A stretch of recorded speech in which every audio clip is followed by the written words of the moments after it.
تو اللہ تعالیٰ تمہاری صورتوں کو نہیں دیکھتا اور اموال کو بھی نہیں دیکھتا. اور اموال کا سارا جو تعلق ہے وہ اس دنیا کی زندگی سے. وَلَٰكِن يَنظُرُ إِلَىٰ قُلُوبِكُمْ، وہ تو دیکھتا ہے تمہارے دلوں کو. دلوں میں کتنا کچھ یقین اور ایمان ہے، دلوں میں کتنا کچھ اللہ کی محبت ہے، دلوں میں کتنی کچھ اللہ کے رسول کی محبت ہے، دلوں میں کتنی کچھ آرزو ہے شہادت کی، موت کی.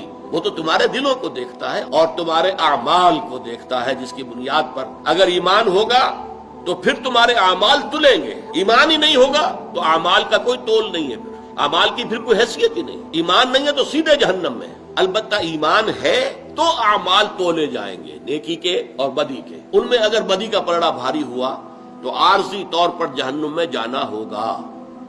جیسے کہ دھوبی جو ہے وہ پٹخ پٹخ کے کپڑوں کو اس کا بیل نکالتا ہے، اور آپ کو معلوم ہے کہ پہلے سخت گرم پانی کے اندر جو ہے یہ سارا کام کیوں ہو رہا ہے. تو جہنم ان لوگوں کے لیے گویا کہ دھوبی گھاٹ ہوگا کہ پٹخ پٹخ کر ان کو سزائیں دے کر ان کے گناہ کے اثرات جو ہیں وہ زائل کیے جائیں گے، پھر انہیں جنت میں داخل کر دیا جائے گا. اگر ایمان تھا، اگر تصدیق بالقلب اور یقینی ایمان ہے ہی نہیں سرے سے، تو سیدھے جہنم.